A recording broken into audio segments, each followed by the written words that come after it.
Hello everyone, this is Johnny and welcome back. So in my experience, at least in my area, I don't have a lot of pest problems with my Japanese maples, but one pest that I do seem to have every year is spider mites. I want to talk about how I treat for spider mites with my Japanese maples, what I use, and how you can actually take preventative steps to keep this from happening, which I obviously did not do this year because I've been busy. But let me come in close with the camera to these trees. I'll show you what the spider mite damage looks like, and then I'll show you how to treat it. Okay, so this is an Acer palmatum grandma ghost. And I noticed that this tree has a pretty good spider mite infestation. So when you look at the leaves here, you can see kind of that mottled, kind of cream mottled speckling there, and then the brown. And that's a sure sign that you have spider mites. You look on the back here, and you can see what it looks like, kind of speckled, mottled. If you were to take a hand loop and look really closely, you would actually see the spider mites themselves.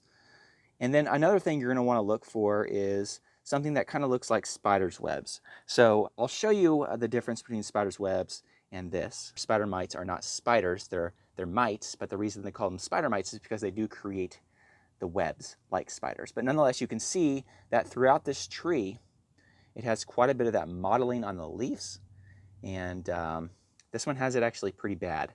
I've been busy and haven't caught it. Now, when it comes to when this problem is usually the worst, it's usually July and August when it's dry, and especially areas that don't get a ton of airflow. So this is kind of a protected area of my yard where I grow these, and they don't get a ton of airflow, and that seems to be breeding grounds for this. Okay, let's go to another tree here. This is Lillian's Jewel, or Lillian Jewel, and this one doesn't have it as bad, and there's a little bit throughout the top here, right there, and then I think it's worse up here at the top. And this is not just leaves getting dried out, because once again we have kind of that mottled speckly, and then when you look on the back of the leaf, kind of see those darker spots where the mites have done their business there. So this is obviously spider mite damage that I need to control. And the next one here is the Acer palmatum tiger rose, and this one does have reticulated veins when you look closely on some of these leaves. But notice here that there's some kind of creamy white spots there in the middle, and then if I go to the back of the leaf, it has kind of that white patchiness there. That's what spider mites look like on a tree like this. I don't see as much of the webbing, but I definitely see clear spider mite damage, and there's quite a bit down here and down here. These trees will be fine, but I'm going to need to treat them, and I'll show you that process. But before I do that, I just want to show you how to not confuse this with spider webs on your tree. Okay, this tree is a Acer palmatum peve starfish, and I noticed down here there's some spider webs. I know these are spider webs because I actually see the spider. Maybe you can see it right there in the middle. There's the spider web, there's the webs. And I need to clean this out because it makes the tree look kind of messy. But there are spider webs. But notice the spider webs without that mottled look on the leaf. So there is not spider mite damage there. Now, I did notice further up on the tree, just now, I didn't notice that before, but further up here on the tree, there actually is a little bit of spider mite indication right there. See kind of that mottled look? Spider mite damage. So if we flip that leaf over, you can see kind of the speckly, and it's really clear that spider mite damage. Let me show you how I treat them and what I use, and then I'll show you how to hopefully prevent this in the future with preventative treating of your trees. Okay, I'm going to start with the grandma ghost, and I'll quickly talk about what I use, and then I'll show you what I do before I actually spray the tree. So I like a product made by Growers Ally called Spider Mite Control. And one of the reasons I really like this is A, I found that it works for me, but B, it has really natural ingredients. So when you look here, when it says active ingredients, it has rosemary oil, clove oil, peppermint oil. Those are your active ingredients. And then it has some of the other ingredients listed there. But this is a good natural product that, yeah, I don't want to breathe this in or anything, and I still wear gloves when I do it because I just don't want to irritate my skin.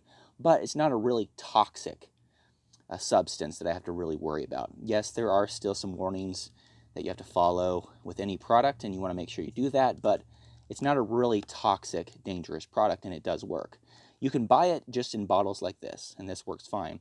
But if you need larger amounts, they actually sell it in this concentrate here. So I purchased this concentrate off of Amazon, and I will put an Amazon affiliate link down in the video description if you'd like to purchase these products. And I definitely recommend them. I do earn a commission off of your purchase if you purchase these products using the links down in the video description, which helps support this channel at no extra cost to you. But nonetheless, I've used these products, I believe, for 2 seasons previous to this, and it's been very effective. So what you can do with this concentrate is you actually dilute it with water per the instructions, and I just use this big glass gallon jar. I make sure that it's labeled Spider Mite Control Spray, and you mix it up according to the directions here, and then you can actually put that liquid that you mix up in a bottle like this to refill it, or if you have a pump sprayer, like for example this Husqvarna pump sprayer that I have, you can mix it up and pour it in here and use that to spray.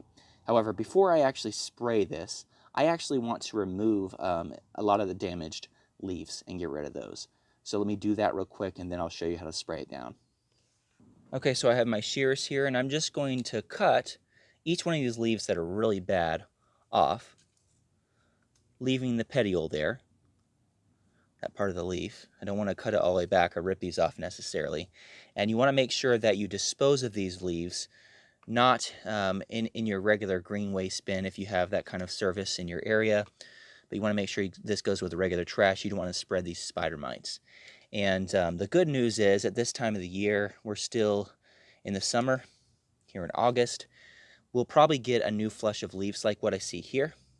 So we got a good flush of new leaves there that looks like, in most cases, yeah, those look pretty good. So I'll be able to leave those. I'm going to actually have to take off the majority of these leaves here, but I'll treat all this, and a lot of new leaves will come very soon.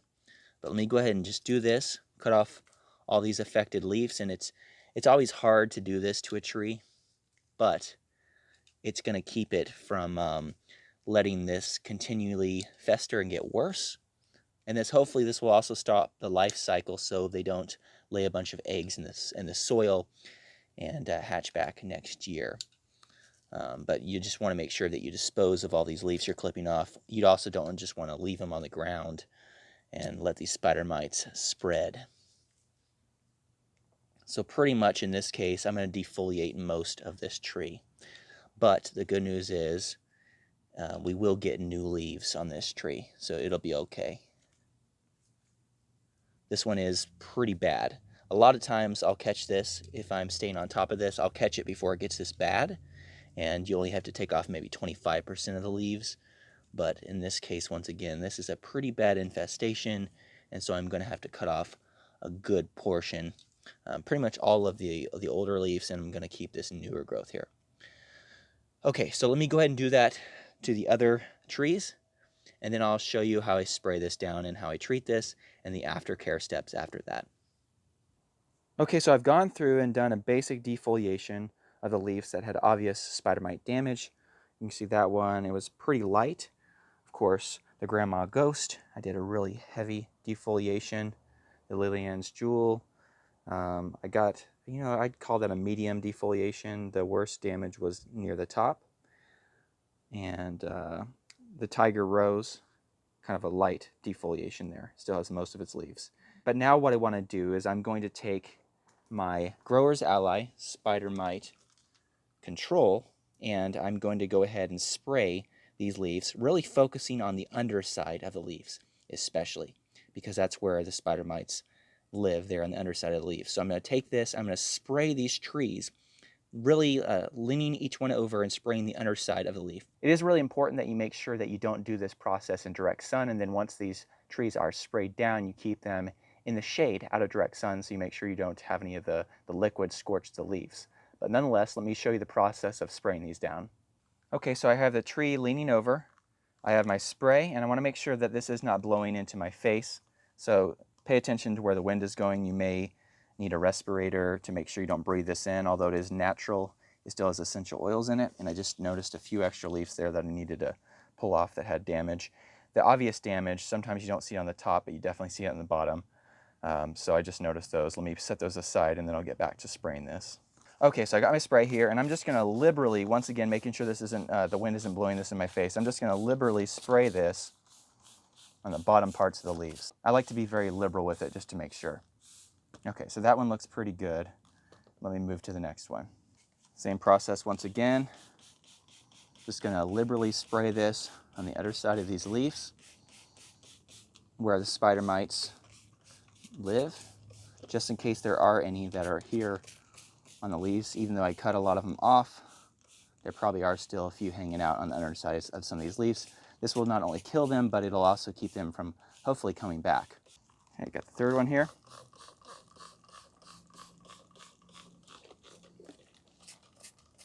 And then the final one.